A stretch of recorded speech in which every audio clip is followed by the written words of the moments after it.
Unit 7, Chapter 13, The Past in a Hellenistic Present, Myth and Local Tradition, by Tanja, Scheer. Subchapter 1, Myth as History According to the Greeks. The inhabitants of the city of Tarsos in Cilicia, according to the geographer Strabo, originally came from Argos. They say that Triptolemus was sent by the Argives in search of Io, who first disappeared in Tyre, and that he traveled through Cilicia. There, several of his Argive companions left him and founded Tarsos. The strange foundation myth of the Tarsians is a typical example of how people in the Hellenistic period dealt with past and present. We hear for the first time that a search party was sent out to find the Argive princess and priestess Io.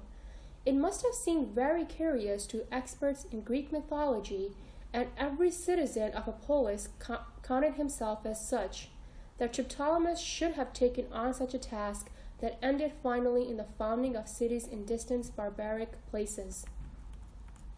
The relationship of Hellenistic Greeks to their past is shaped by much older traditions.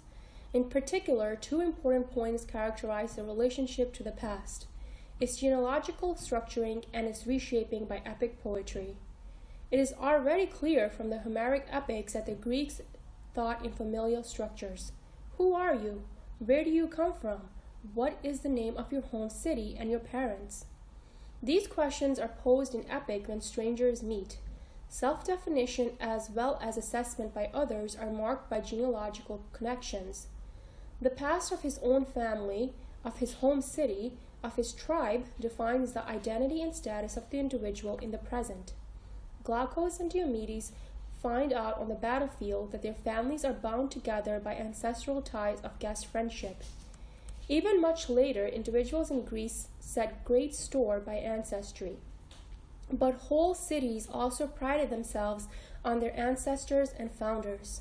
Xenophon makes Socrates praise the outstanding descent of the Athenians, and the whole city allegedly talks about the supposed divine origin of the young Athenian Lysis. Herodotus reports that other nations occasionally outdo the Greeks in genealogical ambition, namely when an Egyptian priest responds merely with a smile to the ancestral line of Hecataios of Milotos, which reaches back 16 generations. The past in the form of genealogy had an effect right up to the present in Greece through the emphasizing of family structures. It gave rise to expectations and claims. These might, for instance, have consisted of territorial claims, but might also have applied to familial behavior. Allied cities and families were expected to stand by each other in war or in economic crisis. This pronounced Greek interest in ancestry and kinship was, however, not properly historical. The past was only of importance when it was marked by famous personalities or by deeds of mythical heroes. A family tree that ended with an anonymous smallholder was of little use. Even as proof of the great age of a family, it could not offer much help, for great age only really began when the genealogy could be traced back to the heroic times and thereby into the society of heroes or even gods. Even if there had been a general interest in the authentic past, if the Greeks had looked for objective answers, the problems of the sources would have quickly driven them to the limits of possibility. The knowledge of linear script B had been lost. People were at a loss when confronted with written or archaeological discoveries from their own past, which chance had brought to light. The Greeks reconstructed the past not so much through concrete evidence from early times, but rather with the help of their traditional stories of myth. In cases of doubt, an oracle was readily consulted, for instance when they sought an explanation for the discovery of colossal bones. The answers were bound by the framework of established tradition. It might then emerge, for instance, that they were dealing with the kneecap of Ajax, son of Telamon, from the Homeric epic, or the skeleton of the giant Orontes, which at the same time would provide a plausible explanation for the colossal size of the vines. Similar explanations probably presented themselves in the case of visible remains of buildings from the Mycenaean age. Questions about the past led to heroic, not historically correct answers. The possibility is not absolutely excluded that historical memory has here, and there preserved the reality of early Greece. Already along Already long before Hellenistic times, however, Greek logographers and historians had made the fictional events of epic the focal point of their history and accepted them as containing at least a core of truth. Even Thucydides speaks of the autochthony of the Athenians, of the naval supremacy of King Minos, and of the Trojan War as historical facts from which one only needs to expunge the improbable additions. The swift spread of the Homeric epics throughout Greece had clearly extinguished or at least reshaped real memory. The memory of a more or less exiguous real past was hardly a match for the epic alternative of heroic martial renown. The connection between epic and self-definition through heredity is established without difficulty if one stresses the role of the ancestors of cities and of individuals in specific mythological incidents. Mythical tradition becomes mythical construct. Already in the ancient world, the Athenians saw themselves confronted with the accusation that they had inserted supposedly appropriate lines into the Iliad, or else individual families traced their ancestry in a direct line back to epic heroes. The family of the Philides, to which the historian Thucydides belonged, claimed to be descended from Ajax, son of Telamon. The orator Androchides even claimed descent from Odysseus and Hermes.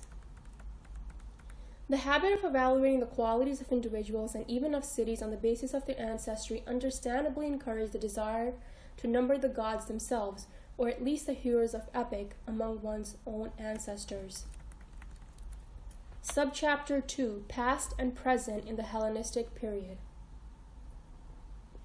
The interconnection of past and present reached hitherto unprecedented levels in the Hellenistic period. The basic constants remained the same.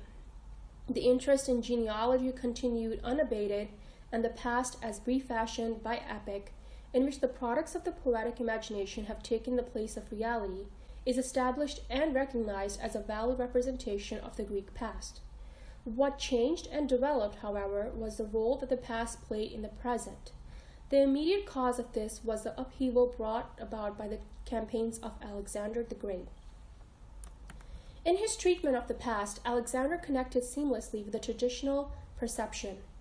Already for generations, the Argeads had attached great value to the prestigious ancestral line that went right back to Heracles as its progenitor. The Macedonian royal house, at first not recognized as truly Greek, found it particularly necessary to claim mythological, cum historical proof of their noble descent. It was the propagation of a family tree which went back to Argos and Heracles that made possible their admission to the Olympic Games.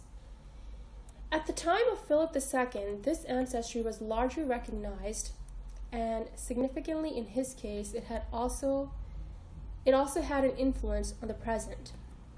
The history of the family imposed an obligation. Thus, the political writer Isocrates could present Heracles as a model for his descendant Philip. The deeds of Heracles in the first conquest of Troy were used to legitimate and also to oblige Philip to carry out successful military action in the present. That is, the campaign against the Persians.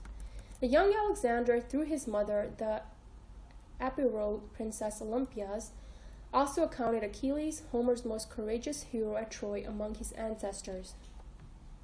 Through Heracles and Achilles, therefore, Alexander was of divine descent, both on his father's and on his mother's side. He had the sea goddess Thetis, the mother of Achilles, and Zeus, king of the gods, the father of Heracles, in his family tree. Alexander, as king, emphasized his connection to a divine, or at least glorious, heroic past, not only through his own ancestry, but also through his conduct. His campaign against the Persians could already be regarded completely in the tradition of Philip as a war of vengeance designed to punish the outrage previously committed by the Persians in Greece. Furthermore, the action was permeated with repeated allusions to the mythical past. He presented himself as a new fighter against Troy. When he landed on Asiatic soil, he leaped from his ship, like Protesilaus before him, and hurled his spear as a gesture of ownership into enemy ground. In addition, he pointedly visited the cities of ancient Ilion and sacrificed in the temple of Athena. He had Trojan weapons from this temple carried ahead of him as a standard from then on, a consequence of his well-documented personal interest in the epic that praised his ancestor Achilles. The continued influence of the mythological past on the present is clear. It is the motivating yardstick for the new Achilles. Subchapter 3: The Greeks Abroad. In the course of Alexander's campaigns, the interaction of past and present gained a new dimension. The advance of the Macedonian army changed the Greek view of the world. The way they dealt with this expanded, apparently endless world is significant.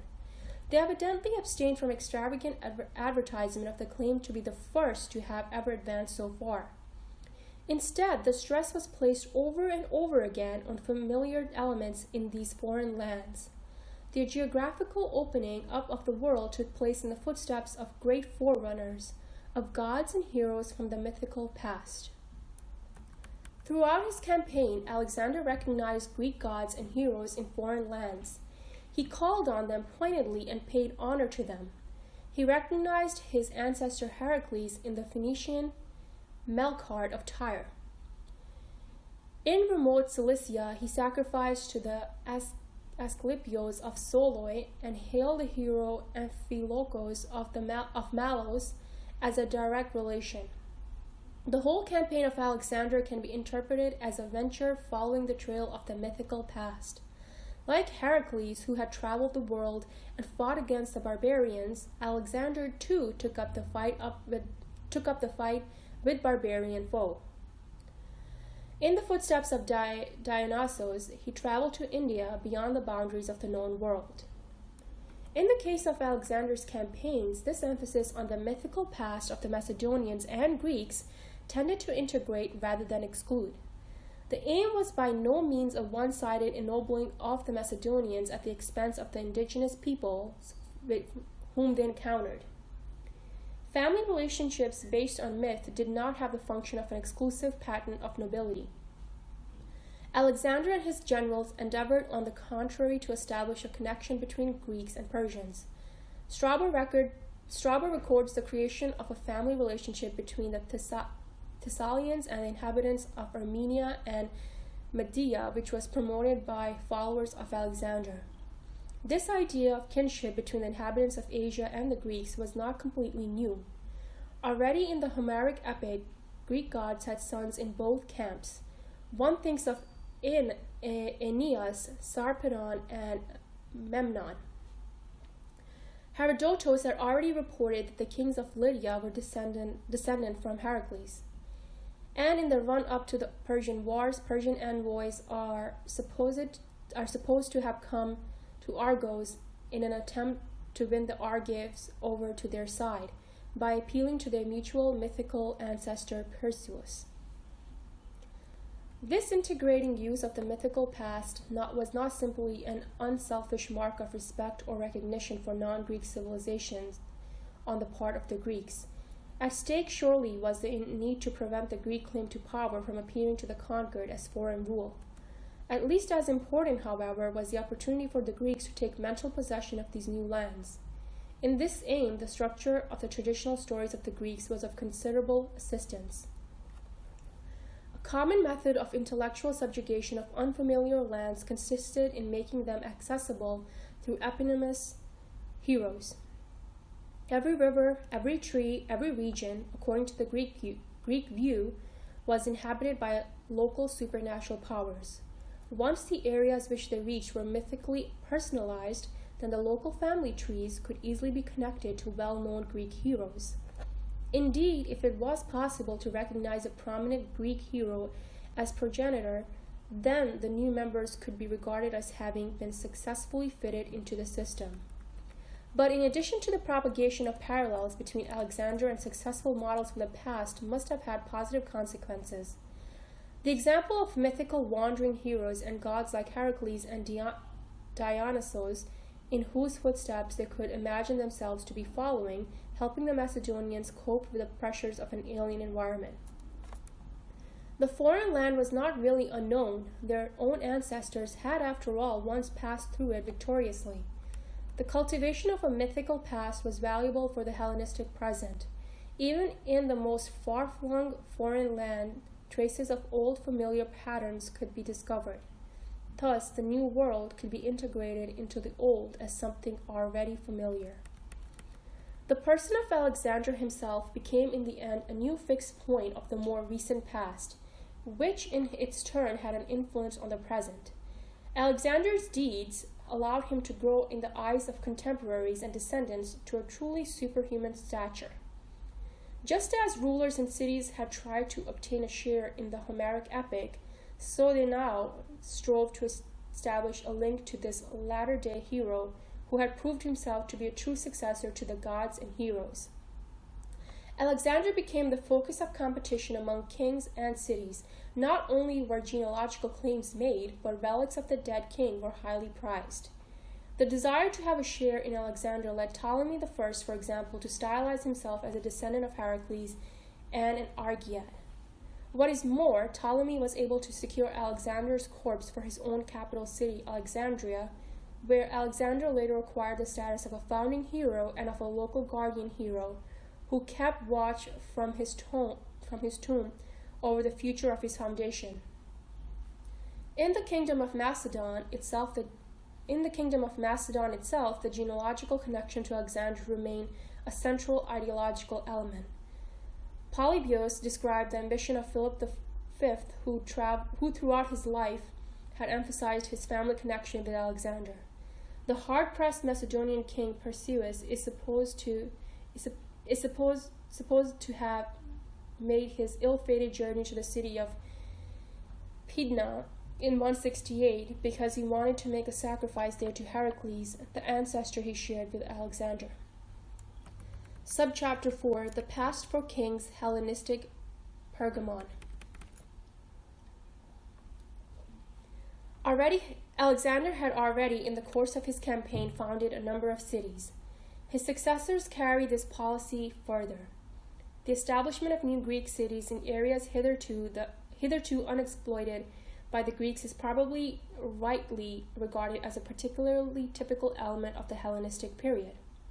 The kings quickly recognized the significance of cities in the territorial exploitation of defeated regions. Many of these new foundations were not, however, actually new. Probably only a very few were really planned on the drawing board. The places of settlement had, on the contrary, frequently already been settled and were now simply restructured by a Greek component in the population. Several cities acquired a completely new significance as a result. Their new political importance called for ideological underpinning. The past also played an important role for a Hellenistic new foundation. Newness was not a positive factor for the Greeks, just the opposite. This was true for most spheres, beginning with the inauguration of customs or laws which were attributed to the earliest possible ancestor and whose obligatory nature derived from their allegedly great age, and applying also to cities and tribes who liked to claim the greatest possible antiquity for themselves. In the course of the following discussion, the significance of myth for past and present in the Hellenistic period will be shown through two examples. Firstly, a royal capital. Secondly, the relationships between long-established Greek cities and others, hitherto only superficially Hellenized, situated at the edge of the Greek world. Greek myth and local tradition played an important role in the history of the city of Pergamon from the beginning of the Hellenistic period. Pergamon was not a new foundation of its first Hellenistic ruler, Philotyros. Traces of settlement go back to 2nd millennium BC. Already in the 5th century, a place called Pergamon is recorded in this region. The Persian king presented it to a follower from Eretria called Gongylos. But before the Hellenistic age, this settlement was probably not a Greek city. It could not be compared with the nearly Ionic foundations on the west coast of Asia Minor, rich in tradition. It never became a city with a purely Greek population. Funerary inscriptions show that even in its Hellenistic heyday, when a replica of the Athena Parthenos was set up in the Pergamene library, a large part of the population still bore non-Greek personal names. For the Hellenistic rulers who chose the city of Pergamon as their seat, the decisive factor was probably not some kind of ideological prestige possessed by the place, but rather the impregnability of its Acropolis. The previous insignificance of the place, its existence as a settlement in Asia Minor in the backwaters of history, was appropriate to the humble origins of its new ruler. Philetyros, son of Attilos and Boa, came from Teion, a small city in Paphlagonia. His mother Boa did not even bear a Greek name. It shows the value which the Greeks attached to personal descent when the ancestry of the Attalid ruling family from a Paphlagonian forebear could still lead to denigration hundreds of years later. Boa was abused by poets as a barbarian flute girl. After all, what good could come out of Paphlagonia, Athens? The rise of Pergamon to be the capital of a new, prosperous, and liberal dynasty directed an attention never before known on settlement and ruler, and also on the history of both. The rivals with whom it was essential to be of equal birth were the other Hellenistic ruling families with their claims to divine or at least Argead descent and the neighboring Greek cities with an ancient cultural tradition. By the reign of Attilos I, who was the first Pergamene to take the title of king, the real ancestry of the ruling family and the real history of the settlement had long ceased to matter in dynastic and civic self-representation. Philetyros had sent donations on a grand scale to the most important sanctuaries of the Greek world, to Delphi, Delos, and Olympia, among others. His successors were a match for him in this respect. At the end of the 3rd century, in the century of Delos, a votive offering was donated which was of particular significance for the self-conception and self-representation of the Attalids, the so-called Theothrania. The inscriptions on the basis of 5 or 6 statues give the name and parents of the person represented. That the Pergamene rulers Eumenes I and Attilos I appear here is not surprising.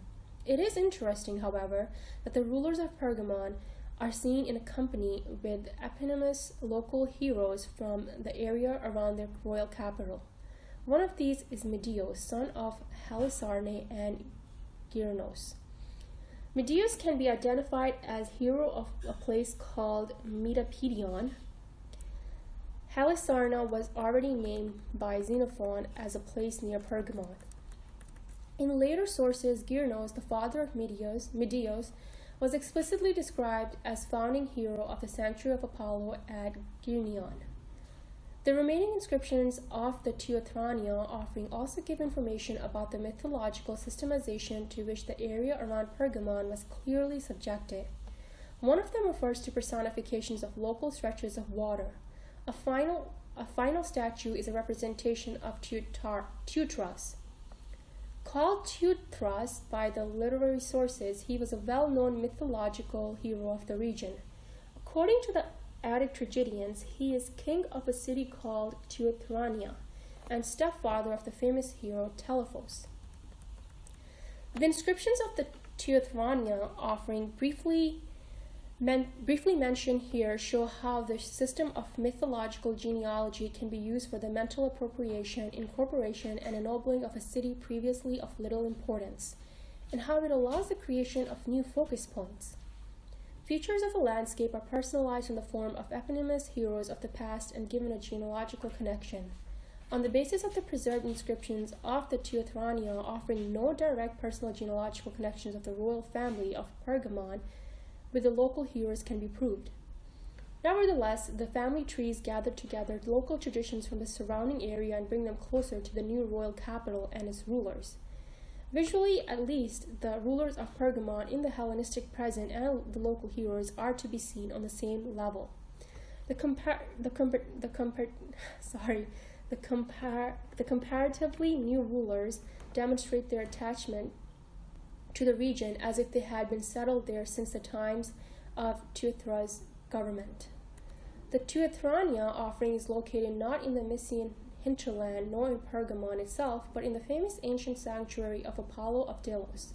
The whole Greek world is addressed there in the language of myth. The Attalid representation of the past was to go further than this. In another major Greek sanctuary, Delphi, the ruling family's connection to an eponymous hero of Pergamon must have played a role.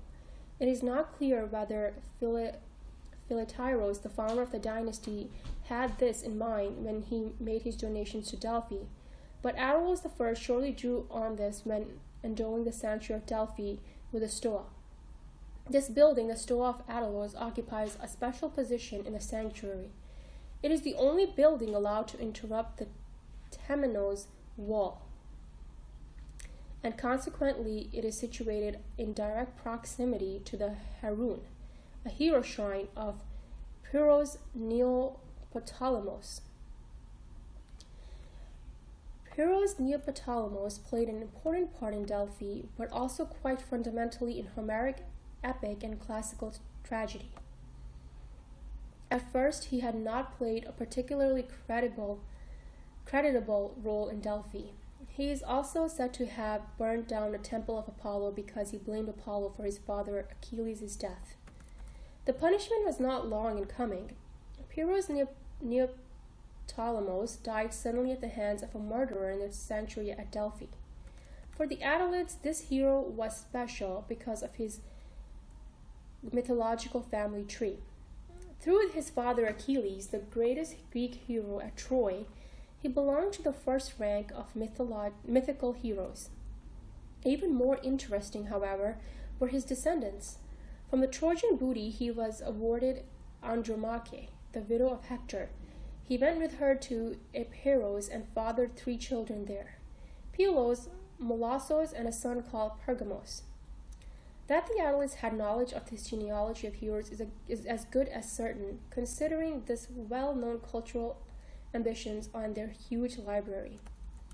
In addition, Pausanias records a double shrine for Andromache and Pergamos in the city of Pergamon. The proximity of the Stoa of Attalos and the shrine of Pyrrhos is unlikely to be due to chance. Pergamos of Epeiros might at first sight appear to be a rather colorless hero, but the Attalids could see in him the eponymous hero of their city, or at least a relative, and such a connection was open to a particularly honorable interpretation according to Greek standards. The family tree of Pergamos made it possible to link the Attalids with the most courageous heroes of both sides at Troy, to Achilles and through Andromache also to the Trojan prince Hector. Andromache also belonged to a royal family of Asia Minor. Relationship to the ancestors of the royal family of Epeiros also brought with it a relationship that reached right up to the Hellenistic present, with Olympias, the mother of Alexander. And just as Alexander had justified his claim to divine and heroic ancestry through appropriately heroic deeds against the barbarians, so Attalos of Pergamon legitimized himself too as a new Pyrrhos during the Galatian invasion of Greece in 279. According to the Delphians, Pyrrhos Neoptolemus had joined the battle through an epiphany and repulsed the enemy. Attalos I, conqueror of the Gauls at the Caicos Springs, built his stoa not without reason in the neighborhood of the father of the eponymous hero of Pergamon. The local heroes of Mysia, as well as the eponymous hero Pergamos, in comparison to the founding legends and founding heroes of the famous old Greek cities, were rather pale figures. However, the emphasis placed on the Mysian heroes by the Attalid kings, which took the mythological names of the whole area as the basis of civic identity, made possible the re-evaluation of the Pergamene past with the help of a really prominent hero figure of Greek myth, Telephos. He had already entered the scene in the epic cycle as a successful protector of his homeland from Greek intruders, even the equal of Achilles as a warrior. Attic tragedy, and above all the drama Telephos of Euripides, had conclusively moved the fate of his hero into the best-known group of mythological material. At least in Sophocles' play, the Aliades, it was also clear that the Mysian king Telephos was actually a Greek by birth, a son of Heracles, the greatest hero, and Auge, a princess of Tegia. The first definite evidence for the appropriation of Telephos by the Attalids, and simultaneously the acceptance of this mythological ancestry by the Hellenistic present, comes from the year 209. The inhabitants of Aegina donated a statue of Telephos to Attalus I for a joint temple with the island's hero Icos. The reason given for this on the inscription was Attalus was related to Icos through his descent from Heracles. That the city of Pergamon had played no role in the whole previous tradition of the legend of Telephos clearly did not disturb anyone. The city, in which Telephos is traditionally said to have been king, was always called Teutonia in the sources. A small place of this name still existed in the Hellenistic period, but it was not identical with the Hellenistic metropolis Pergamon. But if Pergamon had, in the meantime, proclaimed the heroes of Mysia to be its own in the most important sanctuaries of the Greek world, so Telephos, king of Teutonia, could also in this way become an ancestor of the Pergamenes and of their royal family. That the ancestry of Telephos did not, indeed, just relate to the royal family of Pergamon is shown by the existence of a civic tribal group called Telephis in the late Attalid period. With Telephos as their ancestor, the rulers of Pergamon had completed the historical connection to a past worthy of the new importance of their city. Appropriately, the heroes' adventures found their place on the Telephos frieze of the Pergamon altar. The comparison between this pictorial representation of the myth and the written records shows a careful selection or adaptation of the mythological versions in circulation. Already on the larger frieze of the altar, Telephos' father Heracles appears in a central position. The smaller Telephos frieze highlights and gives a special importance to the specific element in the story of Telephos. For instance, when the infant hero was exposed, he was not, as he was still in Sophocles, suckled by a hind, but by a much more royal beast, by a lioness. In addition, the Pergamenes placed particular emphasis on their hero's Greek origin. Other versions of the Telephos myth told that the child Telephos, along with his mother Auge, was put out to sea in a chest and came to the Mysian coast from Arcadia via Nauplia. The native king Teuthras married Auge and brought Telephos up as his son. The Telephos frieze tells a different story. After Telephos had been brought up in Greece, he came as an adult at the head of a troop of Greek soldiers, potential founders of cities, to Mysia. An adult son in search of his mother Auge, the Tegean priestess of Athena, obviously corresponded more closely to the ideal of the Pergamene clients than the infant thrown at the mercy of non-Greeks.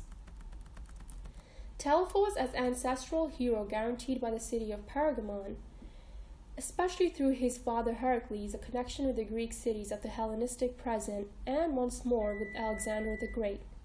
Even the origin of Telephos in the Arcadian city of Tegia, a rather insignificant place in Hellenistic times, could be useful in the matter of prestigious family connections.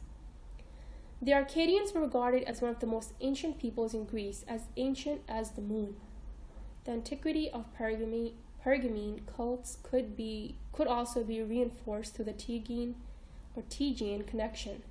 Telephos' mother Auge was supposed to have brought the statue of the Tegean Athena Alia with her to Pergamon, and the myth of Telephos was also highly suitable for a Hellenistic dynasty. The founding hero was numbered among the Homeric kings and could trace his ancestry back to Zeus, the king of gods. Telephos, son of Heracles and grandson of Zeus, had successfully defended his homeland Mysia against enemies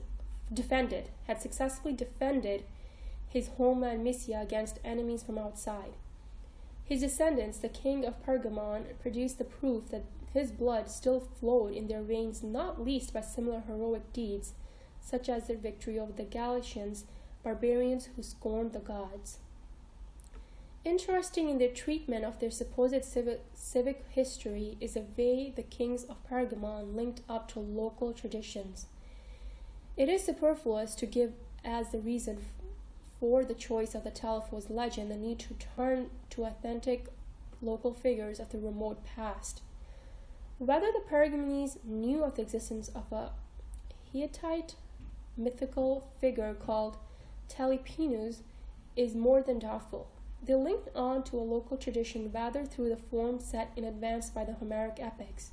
For Greek-speaking people, Mysia was above all the scene of epic events connected with the Trojan War. Every authentic memory was hopelessly inferior to this tradition. Even if the recent past of the Pergamon in the Hellenistic period was fabricated, nevertheless it must be accepted that structurally any number of well-known mythical narratives of the Greeks could have been considered suitable and appropriated accordingly. The Pergamenes did not, however, make arbitrary use of anything from the pool of stories available.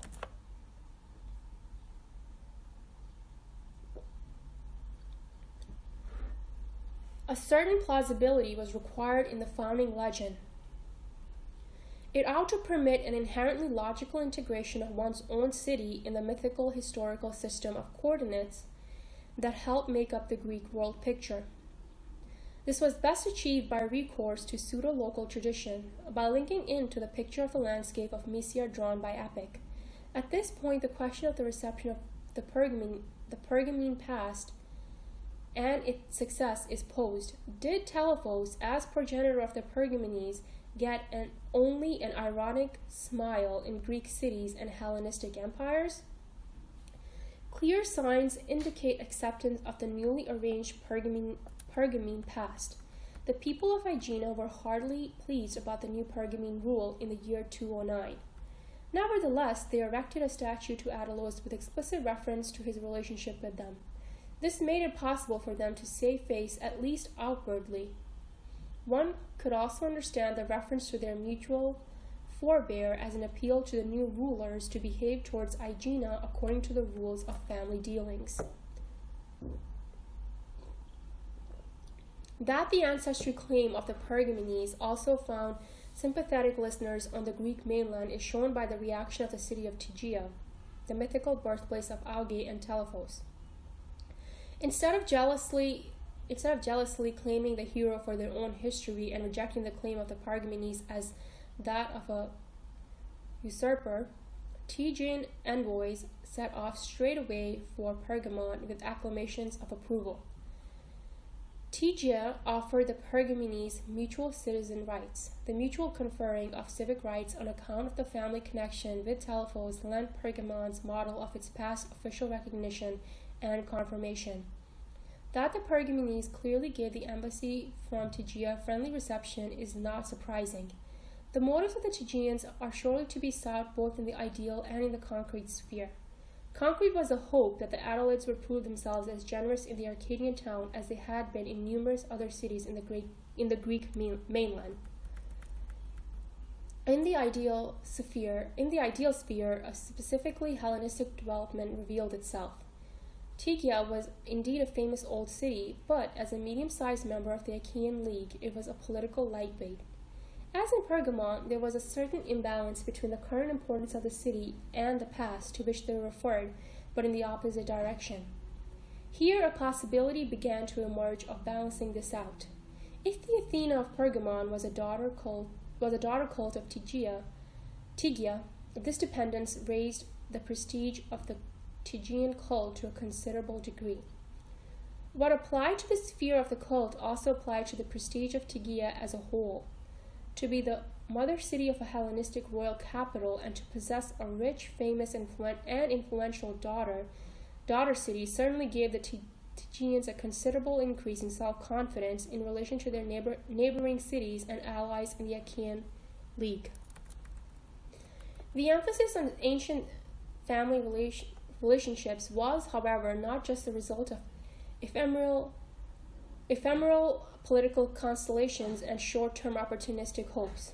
As the political relationships between the members of the Achaean League, to which Tegea belonged, and Pergamon grew worse after 175, the Arcadian telephos still continued to be highly thought of in Pergamon.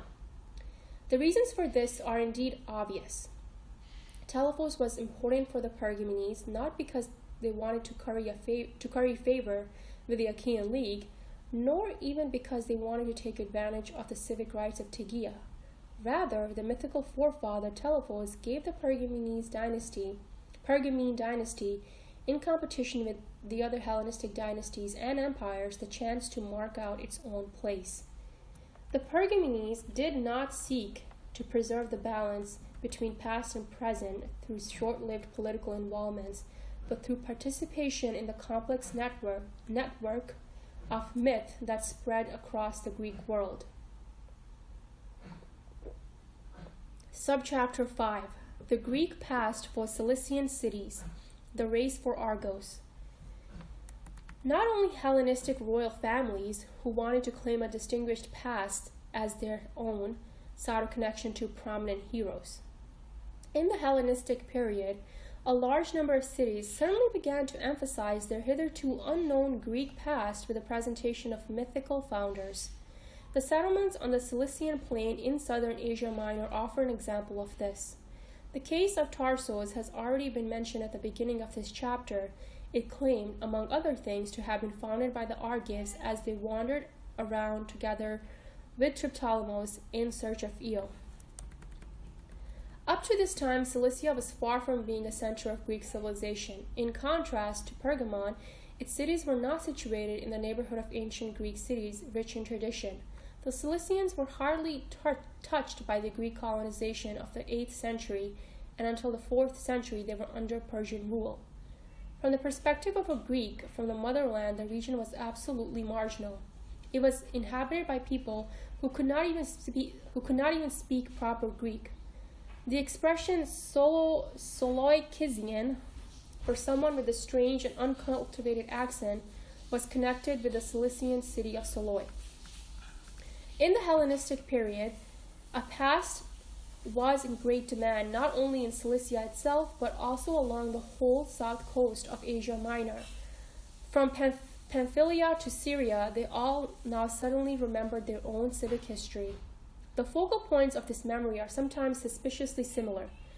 From Aspendos in Pamphylia, Soloi, Malos, Tarsos, and Aegai in Cilicia, as far as the new Hellenistic capital of Antioch in Syria, common claim united them. They were related to the Greek city of Argos. Practically everything speaks against the legitimacy of such claims. According to our standards, they are not historically correct. The city of Argos did not feature prominently during the Great Greek colonization. At best, Rhodian sailors and merchants had established occasional trading posts in pre-Hellenistic times. Soloi, for instance, could have been such a trading post. The Cilician cities' claim to a past did not, however, refer to the times of archaic colonization, as a Tarsian foundation legend already makes clear. It reached further back into mythical prehistory, when gods and heroes were acting in person as city founders. While no records of any kind referring to figures from Greek mythology are preserved for Cilician cities from archaic and classical times, that changed during the Hellenistic period. Tarsos did not indeed claim to have been founded by anonymous Rhodian sailors, but by the hero Triptolemus himself. New Argives. But what made the Tarsians, and along with them numerous other cities in the region, think of Argos of all places as their mother city? This fact is an important indicator of shaping of historical thought by mythological categories in the Hellenistic period. Argos possessed in the ancient world a considerable and very special mythological prestige. Throughout the whole of ancient history, it was regarded as a homeland of famous mythological kings and in Attic tragedy it became the homeland of Agamemnon.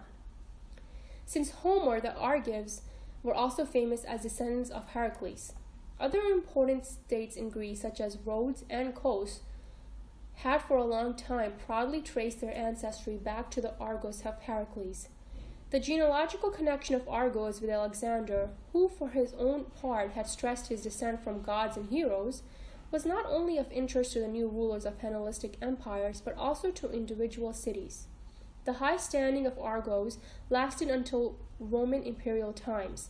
The Emperor Claudius was still describing the citizens of Kos as Argives. If a hierarchy of the most distinguished cities were to be drawn up, educated people like Dion of Prusa were of the opinion that Sparta, Athens, and Argos were the first cities of Greece. The reference to Argives offered even further opportunities. The Homeric epics had created an ambiguity in the term Argive. Argives and Achaeans were used there to mean the same. When someone spoke of Argives, they might mean the residents of the city of Argos or the entire gathering of Greek heroes at Troy. Understood in such a way, to be an Argive signified a connection with the Homeric epics and brought those so designated universal respect in the Greek world as genuine Greeks. The cities of the south coast of Asia Minor referred in this context especially to the many versions of the narratives about the homecoming of the Greeks after the fall of Troy. Amongst these were, for instance, the tradition of the Greek seer Calchas, who foresaw the shipwreck of the fleet and therefore refused to go on board ship. He went along the coast of Asia Minor towards the south with other heroes. According to some versions, he died in Claros in a competition with another seer, Mopsos. Other sources make Calchas travel further with his fellow seers Mopsos and Amphilochos, along with other heroes, to Pamphylia, Cilicia, and Syria. According to popular mythological genealogy, none of those involved, with the exception of Amphilochos, actually came from Argos. The vagueness of the term Argive allowed them all, however, to become kings of the Argives. The king of Argives, Regus Argivorum. Alexander and the Greek founding heroes of Cilicia. Why did the cities of Cilicia suddenly discover their mythical past in the Hellenistic period? Here again, the campaigns of Alexander seem to represent the deciding factor. As the Macedonian army reached Cilicia, the cities of the area experienced different treatment. The city of Soloi unambiguously supported the Persians. She was punished for this. She received a garrison and had to pay an indemnity of 200 talents. On the other hand, Alexander behaved much more generously towards neighboring Malos. He sacrificed there to Amphilochos. Whether there was a sanctuary to Amphilochos before that time is unknown. The oldest records mention Amphilochos rather in connection with the neighboring city of Soloi. But for Alexander, it was obviously possible without difficulty to offer the hero a public sacrifice in Malos. Possibly interpretio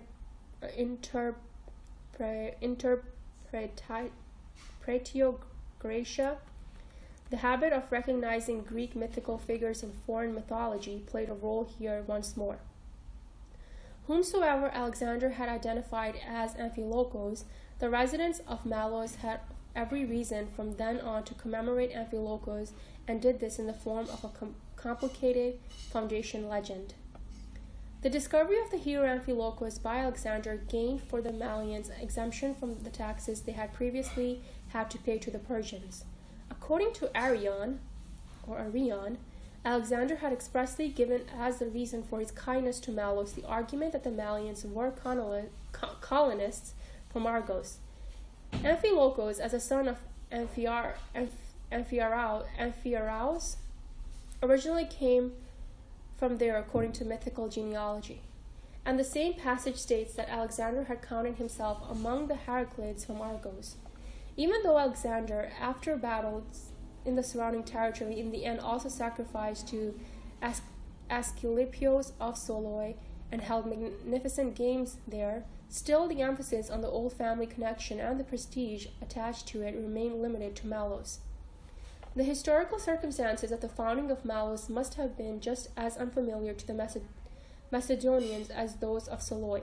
According to archaeological evidence, Saloy, which possibly had at one time been an emporion of Rhodian sailors, perhaps actually had a greater right to boast of its Greek ancestry. However, it clearly did not depend on the real past. In comparison, the mythical heroic versions of the past carried much more weight than the reality. The preferential treatment of Malos by Alexander clearly brought local consequences with it. Mythological ambition was now awoken also in Saloy, which saw proof of its own mythological relationships. Apparently, embassies went directly to Argos and claimed the Argive seer Amphilochus for Saloy. They were successful, since privileges for the Saloians in the Argive People's Assembly are attested by inscriptions from the end of the 4th century onwards. And Argos was not the only place the Saloians approached. The far-reaching echo of the Saloian claim to ancient Greekness in the Hellenistic period is also reflected in Polybius. In the disputes with Rome, the Rhodians gave support to Saloy with the argument that they were both related and both came originally from Argos. The Saloians had emphasized the connection with Rhodes through inscribed votive offerings to the temple of Athena Lindia. The sudden proliferation of foundation myths that followed the Macedonian conquest indicates how places, which had previously been peripheral, were now trying to shape their conception of the world according to Greek categories. In this attempt, however, they did not proceed in a purely arbitrary manner. For one thing, the link to Homeric epic again came into play. Over and above that, the presence of heroic seers in Cilicia cannot have been a coincidence. For centuries, the ancient Kizzuwatna of the Hittites had been a region of particularly sacral character, in which purification and atonement rituals played an important role.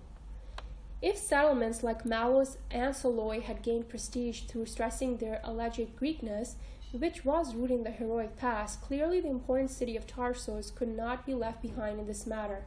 When Xenophon went through Cilicia in the early 4th century on the occasion of the Anabasis, he had, contrary to his usual practice, nothing to say about Greeks resident there.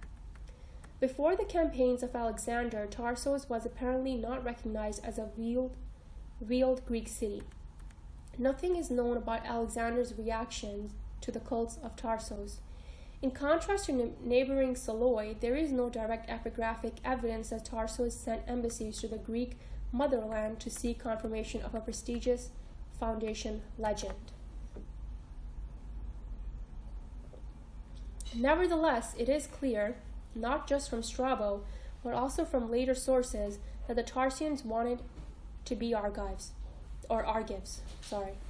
While Saloy and Malos put the main emphasis regarding their past on Greek seers who came from Troy, the Tarsians accentuated their past in a different way. Among other things, they claimed to be descendants of Triptolemus and the Argives who accompanied him in search of field. If the city possessed Argive founders, then it was also connected to Heracles and Alexander. And at this point, we come to the questions posed at the beginning of this chapter. What had Triptolemus to do with Argos in the mythological tradition of the Greeks? What connected him to Io? Why do we hear now of an organized search for the Argive woman who, according to earlier sources, was driven across the world in the shape of a cow by a gadfly? In the classical versions of the Triptolemus myth, Argos was not even mentioned. Strabos, is the earliest evidence for this. The hero Triptolemus, who had brought the world the Eleusinian mysteries and the art of agriculture, was from earliest times an Attic national hero. The Argive claim to Triptolemus appears first in Pausanias. Even before he went to Athens, he is said to have established mysteries in Argos. The search for Io is also verified in the Hellenistic period. Here, it seems to involve a further thinking out of the myth by Hellenistic scholars. The similarity in this case with another better-known story is only too clear, with the search for another of Zeus's loves, Europa. Just as Eurupa's father had sent out her brothers at the head of a band of men with instructions to bring their sister home again, and with the condition that they were not to return home without her, so now a group of Argives with a well-known leader went in search of the missing princess of Argos. Whether a relationship between Triptolemus and Io was postulated does not emerge from the sources, but would not be surprising. It was also said of the unsuccessful pursuers of Europa that they had founded cities in faraway places, since a return home without the missing princess was denied them. Where this version of the myth of Triptolemus and Io originated can only be conjectured. The forced linking of Triptolemus with Argos in another context, too, would point to the involvement of Argos itself. There are probably several reasons why the city of Tarsus thought up such an uncanonical foundation legend. Like the neighboring cities, it sought a connection with the Argives and therefore a kinship with Alexander. For the realization of this claim, the best contenders in Greek mythology were the migrant hero Triptolemus and Io, who is said to have gone to Egypt through Asia Minor, driven by the anger of Hera. In this way, the Tarsian claim could be fitted, to some extent, logically into the Greek traditions. In addition, however, the local traditions of the Cilician hinterland may have inspired this Tarsian foundation legend. From the 5th century onward, coins of Tarsus already bore an ear of corn. The Cilician plain was already famous for its fertility and for its abundance of corn under the Assyrians and Persians. The native god Baal Tars was, after all, represented with ears of corn and bunches of grapes in his hands. To recognize the Greek bringer of corn in him was natural. But it was not only the link to Argive traditions, conferring equal status with other Cilician cities, that Triptolemus made possible. The corn bringer was also very popular in the Seleucid heartland of the Syrian Tetrapolis, which bordered on Cilicia to the northeast. Seleucus Nicator settled descendants of Triptolemus in Antioch. Much later, Libanios took up the tradition. Triptolemus is supposed to have finally settled in Antioch. The city of Antioch even pointed to the grave of Io, while Tarsus had to be satisfied with being founded by anonymous Argive companions of Triptolemus. Even in later times, they apparently did not possess a heroon of a prominent founder. To be connected to an important royal capital like Antioch could not do the Tarsians any harm. Barbarian relations, the Argives on the Pan-Hellenic stage. The ambition of Cilician cities to find a familial connection with the most famous cities and the most ancient traditions of Greek myth, therefore, need not cause surprise. But how was this noble ancestry, the frequently attested aristocratic lineage of the proud city of Argos, compatible with cities of highly questionable Greekness, which were suddenly knocking on the gates and wishing to be recognized as relatives of long standing? That the Argives wanted to make their glorious past productive in the Hellenistic present is demonstrated by the cultivation of their relationship to the Macedonian kings long after Alexander. The delegations from the fringes of the ancient Greek world also benefited from this attitude. They were clearly by no means turned away with disdain, nor fobbed off as discreetly as possible. Quite the contrary. The Argives bragged about their ancient connections in the eastern Mediterranean. This is shown, for instance, by an Argive decree from the end of the 4th century. The Argives not only granted citizen rights to the people of Aspendos, a Pamphylian city with a not too well-established Greek past, but they expressly pointed out the Rhodians and the Cilician Solaeans already enjoyed the same privileges as kin.